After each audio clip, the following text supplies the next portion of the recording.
Comme maintenant, le maître Ramatoulaye Ba, depuis le début ba léegi mu ngi ci dossier bi di gagné ñun di gagné rek macha allah Rama kon fa am ba jigéen bu mën góor nga am. jërëjëf El Hadj maa ngi remercier journalistes yi accepter son invitation pour cette conférence de presse de clarification par rapport à la révision agitée par les avocats de M. Ousmane Sonko dans le cadre de son procès contre M. Mame Mbaye Kane Niang.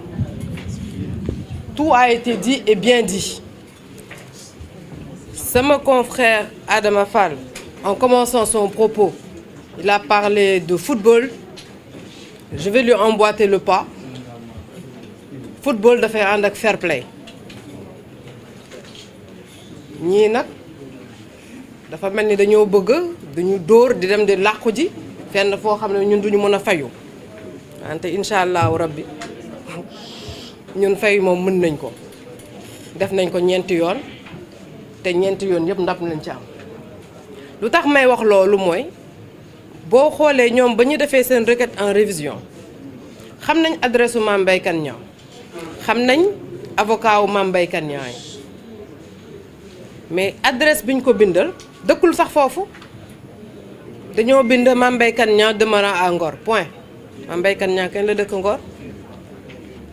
bu ñu amul woon chance maître Adama Fall mii daje ak huissier bi peut-être que acte bi duñ si jot tem ñu ne dañ ko yóbbu mairie on serait déchu de notre droit et Mame Mbaye aurait pu ne pas pouvoir être défendu alors que dans tous les actes qu'on a fait depuis le début de cette procédure, il y a une élection de domicile au cabinet de Maître Baboucar Cissé. Donc ils auraient voulu être sérieux bu ñu gisul Mame Mbaye Kane Niang nañ woo Maître Baboucar Cissé ne ko ndax ñu indi acte bi ci yow yàlla moo ci def sutura Adama Fall jot ci. Deuxième chose pour montrer que c'est ñàkk fair play. dañ leen assigné parce que ñoom dañoo def benn mutation frauduleuse nag xam nga comme on dit l'aveu est la reine des preuves Ousmane Sonko moom ci boppam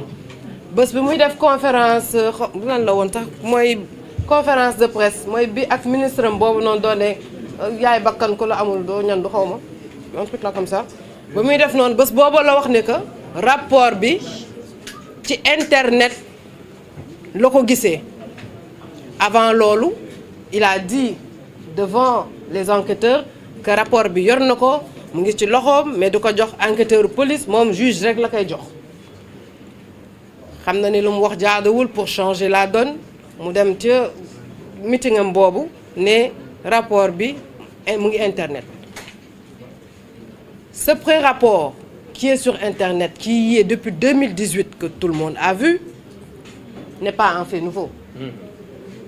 Mes confrères ont largement débattu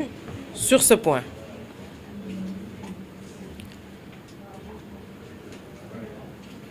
li gën a métti instant yi Sénégal dafa mel ni depuis 2021 dañoo nekk campagne électorale sénégalais yi sonn nañ ci journaux boo ubbi gisoo xanaa démb laa gis benn usine bu ñu doon inauguré je pense que c'est la première fois depuis je ne sais pas quand journal boo ubbi politique maire bi wax na lii maire bi boxe na kii. usine jàmbur ubbi nañ Diomaye président. usine jàmbur usine état bi. waaw au moins sax ñu am benn usine mais ce n'est que de la politique il est temps que ça cesse même yéen ñi sax journalistes yi war ngeen sonn ci dossier Mame Mbaye Niang Ousmane Sonko 2023 ba 2025 on peut pas finir on est passé par toutes les étapes de la procédure la personne peut-être pour des raisons politiques fait tout ce qui est en son pouvoir pour faire réouvrir ce dossier mais bu si yàlla àndee de dossier bii de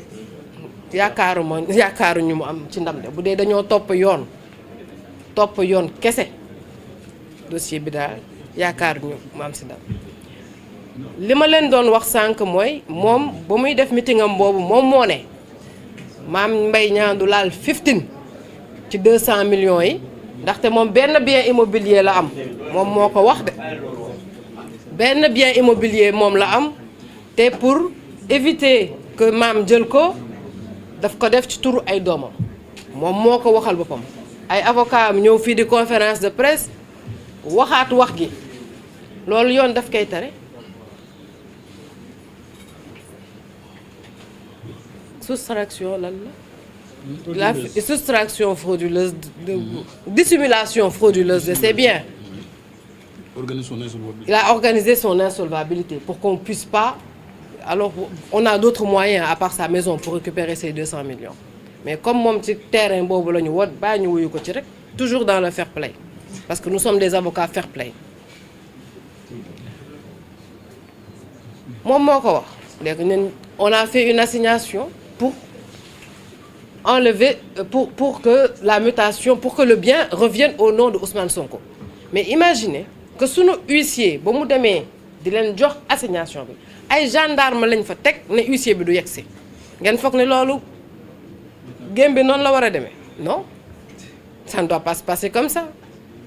ñoom buñ ñu joxee on prend mais eux ils ne veulent pas prendre nos actes. Ils ont mis un gendarme qui interdit à l'huissier d'accéder au lieu